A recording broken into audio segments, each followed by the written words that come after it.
Sobreviví al hombre que casi arruina mi embarazo, y aún así quiere una segunda oportunidad. A veces cierro los ojos y me obligo a recordar los días felices.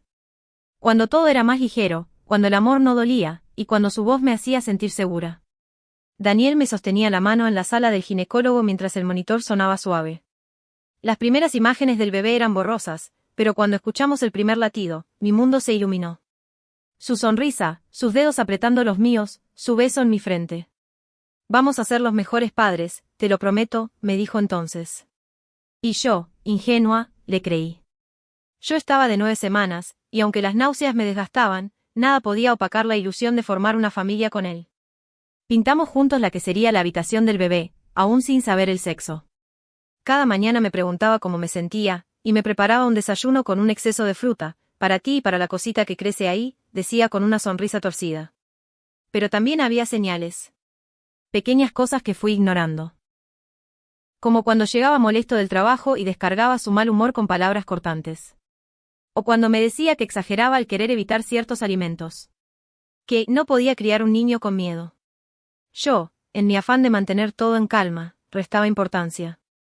Mis amigas me advertían con miradas, y mi hermana, Clara, fue la única que me lo dijo con claridad: el amor no sirve si tienes que ir con cuidado como si él fuera de cristal, Isa. No estás sola en esto. Pero yo lo amaba. Amaba la idea de nosotros. Me aferraba a los recuerdos dulces, cuando me propuso matrimonio con una nota escrita a mano, cuando lloró al ver la prueba de embarazo, cuando habló con mi vientre por primera vez. Me decía a mí misma que todo eso era más fuerte que sus defectos. Que el amor podía con todo. ¿Verdad? Me sentía culpable cada vez que pensaba en que Daniel no era perfecto. Como si ser exigente fuera sinónimo de ser desagradecida. Después de todo, ¿él estaba allí? No. Muchos hombres huyen ante la idea de ser padres. Él no. Él quería el bebé, hablaba de nombres, le compró un par de zapatitos diminutos que dejó sobre la mesita de noche. Y aún así, algo en mí sabía que el amor no siempre basta. Que a veces el amor necesita cuidado. Precaución. Y Daniel, él nunca fue bueno para medir consecuencias. La promesa que me hizo en aquella sala, la de cuidarnos, la de protegernos, fue algo que quise creer con cada parte de mí. Porque creer en eso me mantenía a flote, incluso cuando su carácter estallaba como un trueno en medio del cielo que yo intentaba mantener despejado. No sabía, entonces, lo caro que me saldría confiar. Fue un sábado. Estaba cansada, como muchos días desde que el embarazo comenzó a tomar más espacio en mi cuerpo. Le dije que prefería quedarme en casa, que el sofá y una taza de té me parecían plan suficiente. Pero Daniel insistió. Solo un rato, Isa. Es la despedida de soltero de Mateo. Todos preguntaron por ti. No me siento bien, le dije, una mano sobre el vientre. Entonces quédate sentada, no tienes que hacer nada. Solo quiero que estés ahí conmigo. Me da ansiedad cuando no estás. Esa frase. Me da ansiedad cuando no estás. La he escuchado tantas veces que dejó de sonar dulce para convertirse en una alarma. Me hablaba de su necesidad, no de mi bienestar. Pero, como tantas otras veces, cedí. El lugar era un bar medio cerrado, con luces bajas y olor a cerveza. No apto para una mujer embarazada, claramente. Me quedé en una esquina, sentada, intentando respirar con normalidad mientras él reía, gritaba, bebía. A veces venía a abrazarme, me daba un beso en la mejilla y volvía a perderse entre los amigos. Yo lo observaba, sintiéndome invisible. Fue al final de la noche cuando todo se desbordó. Un hombre, alguien de otra mesa, se acercó a mí y me preguntó si necesitaba ayuda. Debí parecer incómoda. Daniel lo vio desde lejos y se acercó como una tormenta. ¿Qué haces hablando con ella?, le gritó. El hombre levantó las manos, tranquilo. Solo preguntaba si estaba bien, amigo. No soy tu amigo, gruñó Daniel, empujándolo. Me levanté rápidamente, alarmada. La gente empezó a mirar. Y fue entonces cuando me tomó del brazo, intentando apartarme, pero lo hizo con torpeza. Vamos, Isa. Gritó, jalando más fuerte de lo que debió. Daniel, no. Traté de soltarme. Mis pies tropezaron. El mundo giró. Caí. No recuerdo el sonido exacto, pero sí el frío del suelo y el dolor en mi costado. Escuché gritos. La gente se acercó. Alguien llamó una ambulancia. Daniel se arrodilló junto a mí, pálido como el yeso. Isa. Isa, por favor, su voz temblaba. ¿Estás bien? ¿El bebé? No podía hablar. Solo lloraba. Un llanto profundo, silencioso. No por el dolor físico. No por la caída. Lloraba porque en ese instante, supe que había cruzado un límite del que no se regresa tan fácilmente. En el hospital, todo fue confuso. Luces, tubos, manos que me tocaban con rapidez. Me preguntaron cuántas semanas tenía, si había tenido sangrado. Me sentí rota por dentro, vacía de respuestas. Y mientras me llevaban a una sala para hacer una ecografía urgente, vi a Daniel detrás del vidrio. No entraba. No hablaba. Solo se cubría la boca con las manos, como si al fin entendiera el daño. Pero ya era tarde para entender. Ya todo había cambiado. El silencio puede ser ensordecedor cuando esperas un latido. Me tendieron sobre la camilla. La enfermera me pidió que levantara la blusa mientras aplicaba el gel frío sobre mi vientre. Yo solo miraba al techo, los ojos llenos de lágrimas secas, la garganta apretada. Mis manos temblaban. Tranquila, Isa. Vamos a revisar que todo esté bien, dijo la doctora con voz suave, como si hablara con una niña herida. Daniel no estaba conmigo. No me atreví a pedir que lo dejaran entrar. No lo quería ahí. No después de lo que pasó. La pantalla se encendió. El cabezal del ecógrafo comenzó a moverse sobre mi abdomen y la doctora frunció el ceño. Me fijé en eso. En cómo buscaba algo. En cómo su mirada se volvía más intensa, más concentrada. ¿Qué pasa? Pregunté al fin, con un hilo de voz. No respondió. Solo siguió moviendo el aparato en círculos. El silencio se volvió más denso, casi tangible. Mis latidos eran un tambor en mis oídos. ¿Hay algo mal? Finalmente, ella suspiró. Aquí está. Apuntó a la pantalla. El corazón late. Es más lento que en tu última ecografía, pero está latiendo. El bebé sigue aquí. Me eché a llorar. No de alivio exactamente. Era algo más crudo, más profundo. Era el llanto de quien rozó la pérdida, de quien se vio al borde del abismo y se sintió culpable por haber llegado tan lejos. ¿Está fuera de peligro? Pregunté con voz temblorosa. Aún no podemos asegurarlo. Necesitarás reposo absoluto durante al menos 2 semanas. Cualquier contracción, sangrado o dolor, debes venir inmediatamente. Vamos a monitorear su ritmo cardíaco muy seguido. Asentí, sintiéndome más frágil que nunca. Como si mi cuerpo fuera una jaula que podía quebrarse en cualquier momento y arrastrar con él esa vida diminuta. Al salir del cuarto, Daniel estaba allí. Se levantó de golpe, el rostro ojeroso, los ojos rojos. ¿Estás bien? ¿Y el bebé? No le respondí de inmediato. Solo lo observé. Y por primera vez no vi al hombre que me enamoró, ni al futuro padre emocionado. Vi a alguien peligroso. Inestable. Impulsivo. Y eso me dio miedo. Tuvimos suerte, dije al fin.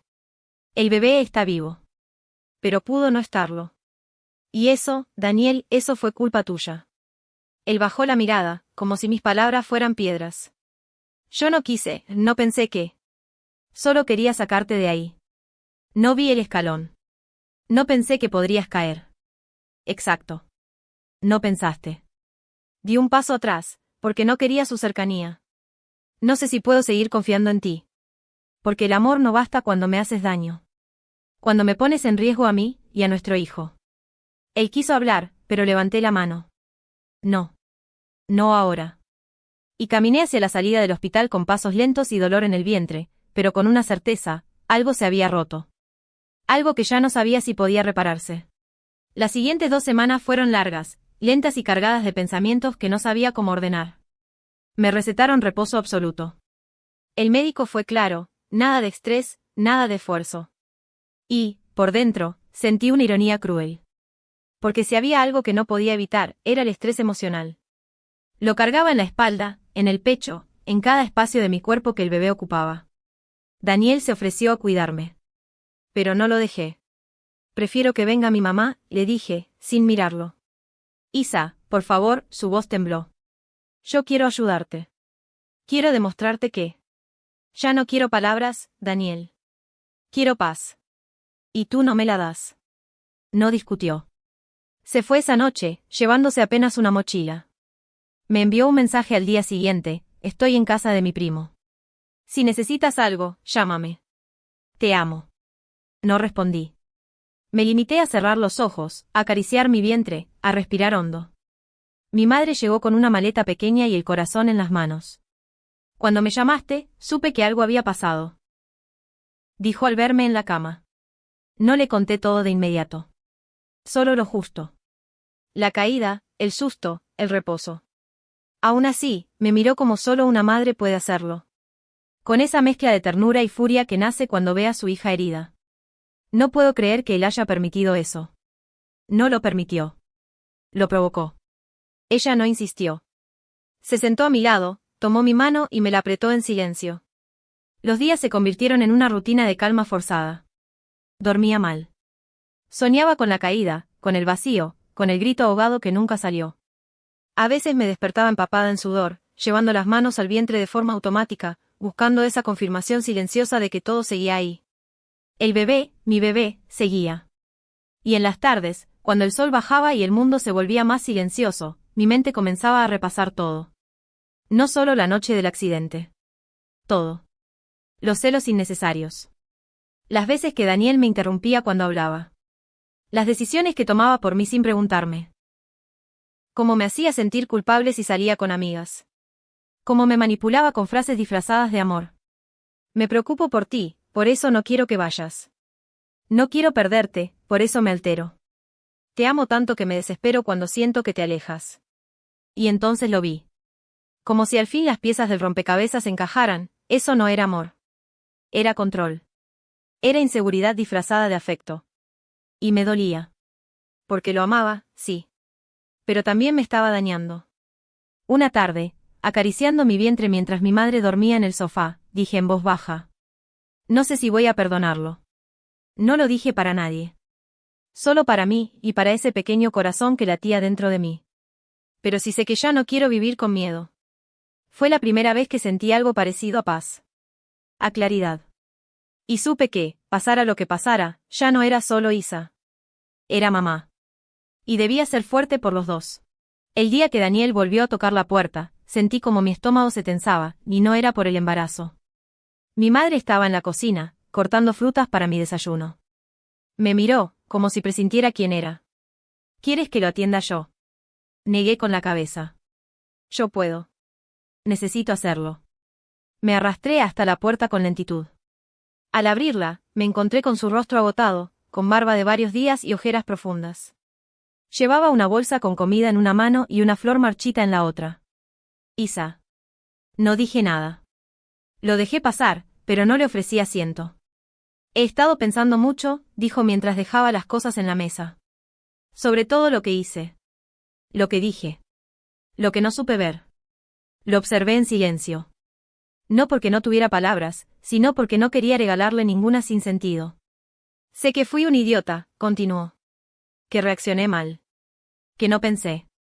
Pero te juro, Isa, que nunca quise hacerte daño. Solo tenía miedo. Miedo de perderte. Miedo de que ese hombre estuviera cerca de ti. ¿De que tú? ¿De que yo qué? Pregunté en voz baja, pero firme. De que te alejaras de mí. Sentí una punzada en el pecho. Una mezcla de compasión y tristeza. Y en lugar de hablar, de confiar, de cuidar lo que tienes, actuaste como un loco. Me empujaste. Me hiciste caer. ¿Sabes cuánto miedo sentí al no sentir a nuestro bebé moverse durante horas? Él agachó la cabeza. Lo sé. Y no tengo cómo perdonarme. Pero quiero que tú, al menos me des una oportunidad de demostrarte que puedo cambiar. Lo miré largo rato. No con rabia, sino con una serenidad amarga. Tú no necesitas que te perdone para cambiar. Si de verdad quieres hacerlo, hazlo por ti, no por mí. Porque yo, ya no soy la misma. Él frunció el ceño. ¿Qué quieres decir? Que el accidente no solo me hizo ver lo frágil que es esta vida que llevamos dentro. Me hizo ver lo frágil que me he vuelto yo contigo. He vivido disculpándote, justificándote, creyendo que tus celos eran amor, pero ya no. Daniel se acercó un paso. ¿Estás diciendo que se acabó? Estoy diciendo que necesito espacio. Tiempo. Que si quieres estar en la vida de nuestro hijo, deberás ganártelo desde el respeto, no desde el arrepentimiento. Supe que le dolía. Lo vi en sus ojos, en cómo su mandíbula tembló. No voy a rendirme, murmuró. Aunque no me perdones, estaré aquí. Por ti. Por él. Por lo que fui y lo que quiero ser. No dije nada. No podía confiar todavía. Pero tampoco podía odiarlo. Cuando cerré la puerta tras él, sentí un peso menos sobre mis hombros. No porque todo estuviera solucionado, sino porque por fin tenía el control de nuevo. De mi vida. De mi maternidad. De mi voz. A partir de esa conversación con Daniel, algo en mí cambió. No fue inmediato, ni fácil, pero sí constante. Mi mamá se quedó conmigo un par de semanas más. Me cuidaba como cuando era niña, con frutas cortadas, palabras suaves y miradas sabias que decían más de lo que me atrevía a admitir. Una noche, mientras me ayudaba a cepillarme el cabello, me preguntó en voz baja. ¿Todavía lo amas? Tragué saliva. Sí, respondí, casi en un susurro. Pero también me amo a mí. Y no sabía cuánto me había olvidado de hacerlo hasta que me vi en el suelo, aterrada por perder a mi hijo. Mi madre no dijo nada. Solo me besó la frente y me abrazó con fuerza. Mientras pasaban los días, empecé a sentir las primeras pataditas. Eran suaves al principio, como burbujas que rebotaban en mi vientre. Pero crecieron en fuerza, como si ese pequeño ser quisiera recordarme que estaba ahí, que seguíamos en pie, juntos. Una tarde, al sentir una patada particularmente fuerte, rompí en llanto. Pero no de tristeza. Era gratitud. Era la certeza de que, aunque mi mundo se había tambaleado, había vida dentro de mí. Una nueva vida que no conocía el miedo, el dolor ni las heridas. Y que merecía lo mejor de mí. Daniel comenzó a enviarme mensajes cortos. No insistentes, solo constantes. Fui a terapia. Leí sobre control emocional. Estoy aprendiendo a escuchar sin reaccionar. ¿Puedo mandarte las cosas del bebé que pediste? No siempre respondía. Pero sí lo leía. Y, con el tiempo, comencé a notar algo diferente, no me hablaba desde el drama, sino desde el respeto. No me suplicaba, solo me informaba. No presionaba, solo ofrecía. Y eso, irónicamente, me hizo bajar la guardia un poco. Aún así, decidí enfocarme en mí. En mi nueva rutina, en preparar el cuarto del bebé con mi mamá, en leer sobre crianza, en soñar con nombres. Una mañana, me miré al espejo y apenas me reconocí. Ya no era la Isa que se cuestionaba a cada paso si estaba exagerando, si estaba pidiendo demasiado, si era demasiado sensible. No. Era una mujer embarazada, fuerte, lúcida, que había aprendido, a través del miedo, que el amor no debe doler, que la protección no se grita, que los gritos y los celos no son sinónimos de pasión.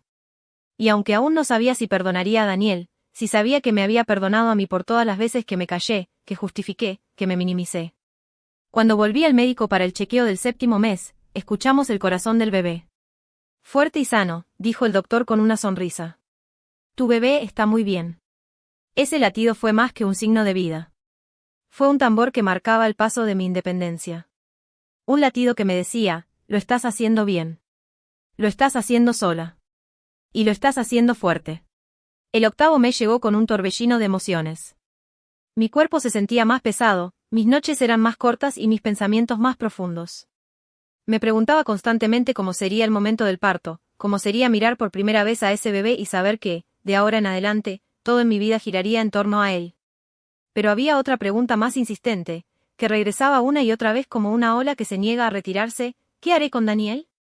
Una tarde, mientras doblaba unas pequeñas mantitas, sonó el timbre. Abrí la puerta con esfuerzo, esperando un paquete. Pero ahí estaba él. Daniel. A varios pasos de distancia, con las manos vacías pero los ojos llenos de algo que no supe descifrar al instante. No vine a pedirte nada, dijo rápidamente, adivinando mi tensión. Solo quería darte esto. Sacó de su chaqueta una hoja doblada. Es una carta. Léela cuando estés lista. Me iré. Me lo entregó con cuidado, como si temiera rozarme sin permiso, y se fue. Esa noche no dormí. Leí la carta 3 veces. Isa. No espero que esto cambie nada. Solo quiero que sepas lo que siento. No quiero que nuestro hijo crezca con la idea de que el amor duele. Quiero que aprenda que el amor repara, escucha, protege. Estoy haciendo terapia, no para recuperarte, sino porque entendí que no quiero repetir los patrones que arrastro desde hace años. Me estoy reconstruyendo. No como esposo, sino como ser humano. Si algún día decides dejarme entrar de nuevo a tu vida, no como pareja, sino como padre, estaré listo.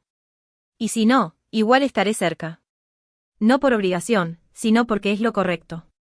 Gracias por mostrarme, incluso en el dolor, que el verdadero amor también sabe poner límites. Siempre te amaré. Y estaré orgulloso de ti. De ustedes. Daniel. Lloré. No por él, sino por mí. Por la Isa que había deseado esas palabras hace meses y por la Isa de ahora que, al leerlas, no sintió ansiedad ni esperanza. Sintió paz. Al día siguiente, lo llamé. Hola, dijo él, con voz entrecortada. Quiero que estés en el parto. Silencio. ¿De verdad? Sí. Pero como padre. No como pareja. Quiero que estés allí para escuchar su primer llanto. Para que veas lo que juntos trajimos al mundo. Pero necesito que entiendas algo, Daniel, que mi decisión no ha cambiado. Lo entiendo. No voy a presionar. Solo, gracias. Colgamos. Sentí el corazón ligero, como si por fin hubiera cerrado una herida sin arrancarla a la fuerza. Esa noche, miré el pequeño Moisés al lado de mi cama y acaricié mi vientre. Vamos a estar bien, le susurré. Porque mamá aprendió a cuidarse para poder cuidarte mejor. El día llegó sin aviso, como suelen hacerlo los momentos que cambian todo. Estaba doblando ropa de bebé cuando sentí una punzada distinta. No era como las otras molestias del embarazo. Esta tenía ritmo, intención, y después, otra. Y otra. Mamá. Grité desde la sala. Creo que, ya es hora. Mi madre se acercó corriendo y con una serenidad que envidiaré por siempre, me ayudó a respirar, tomar mi bolso y subir al auto. Daniel ya estaba avisado, según el plan. Lo encontraríamos en el hospital. Durante el trayecto, no pensé en él. Pensé en mi hijo. En el momento en que lo vería, en si tendría mis ojos o su sonrisa. En si lloraría mucho o solo un poquito. Me concentré en eso, en esa expectativa tan pura que eclipsaba cualquier herida pasada. Las contracciones se volvieron más intensas. En la sala de parto, cuando el médico me dijo que todo estaba listo, sentí una mezcla de miedo y fuerza que me recorrió el cuerpo. Tomé aire, empujé, y entonces lo escuché. Un llanto. El llanto más hermoso y desgarrador del mundo. Es un niño, anunció la enfermera. Fuerte y saludable. Me lo colocaron sobre el pecho. Pequeño, tibio, con los ojos apretados y los puños cerrados como si ya estuviera preparado para luchar por la vida. Lo abracé con todo lo que tenía. Y lloré. Por él, por mí, por lo que dejábamos atrás y lo que recién comenzaba. Daniel entró unos minutos después. Se quedó quieto, como si temiera romper algo con solo respirar. Yo lo miré, y luego miré al bebé. ¿Quieres cargarlo? Pregunté en voz baja. Se acercó con cautela. Cuando tomó a nuestro hijo en brazos, sus ojos se llenaron de lágrimas. Hola, campeón, murmuró. Te prometo que voy a hacer las cosas bien. Aunque tu mamá sea la que realmente sabe cómo hacerlo todo. No respondí. Solo lo observé. No con amor, ni con rencor. Con aceptación. Los días siguientes fueron una mezcla de ternura y caos. Las noches sin dormir, las tomas, el miedo constante de hacerlo mal. Pero también, cada sonrisa dormida de mi hijo era un recordatorio de que, aunque el camino había sido duro, valía la pena. Daniel venía a verlo seguido. Siempre respetuoso, siempre preguntando antes de cualquier cosa. Traía pañales, leche, cuentos. Y a veces, solo traía silencio. Uno que no dolía. No volvimos a ser pareja. Pero si logramos algo que, para mí, tenía más valor, una relación cordial, madura, centrada en el bienestar de nuestro hijo. Y eso, para mí, fue suficiente. Un día, mientras caminaba con mi bebé en brazos por el parque, una mujer se acercó y dijo: Tienes una mirada muy tranquila para una madre primeriza. Sonreí. Aprendí que la paz no siempre viene de lo que uno tiene, sino de lo que uno se atreve a dejar atrás. Miré a mi hijo. Él me sonrió en sueños. Y supe, en ese instante, que habíamos comenzado algo nuevo. Algo nuestro. Algo limpio.